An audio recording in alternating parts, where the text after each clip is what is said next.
নমস্কার, আপনাদের সাথে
লাইট, মিটার স্ক্রু, তারপরে সাদা রং, কালো রং, রংটা brush, LED strip light, LED power adapter ও গ্লো স্টিক রয়েছে।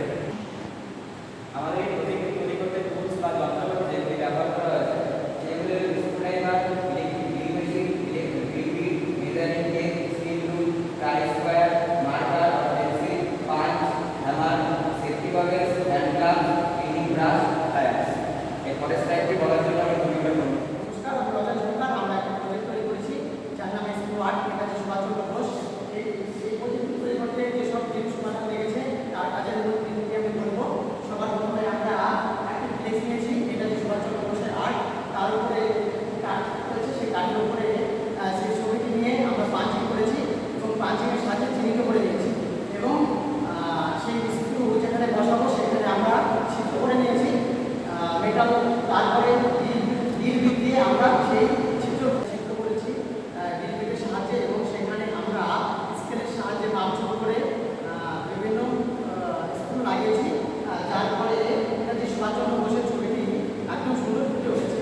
এবং সবশেষে আমরা একটা এলইডি লাইট ব্যবহার করেছি, যার ফলে আমাদের স্বাধীনতা সংগ্রামী নেতাজি সুভাষচন্দ্র বোসের মূর্তিটি আরও সুন্দরভাবে ফুটে উঠেছে। ধন্যবাদ। পরবর্তী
ক্ষেত্রে?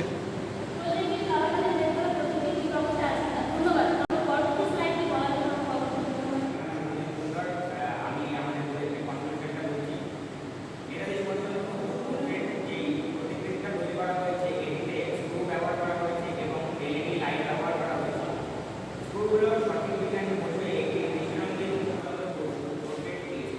স্ক্রু এবং এলইডি লাইট ব্যবহার করে সঠিকভাবে সম্পন্ন করা হয়েছে। এটি করতে আমাদের কারিগরি দক্ষতা, সৃজনশীলতা এবং দলগত যে কর্মক্ষমতা সেটি বৃদ্ধি পেয়েছে। প্রত্যেকটি ধাতব স্ক্রু এবং এলইডি লাইট ব্যবহার করে সম্পন্ন করা হয়েছে। এটিতে আমাদের যে কাজের দক্ষতা, সৃজনশীলতা এবং দলগতভাবে কাজ করার যে ক্ষমতা সেটি বৃদ্ধি পেয়েছে এবং এইভাবে আমরা এই কাজ সম্পন্ন করেছি। ধন্যবাদ। বেশি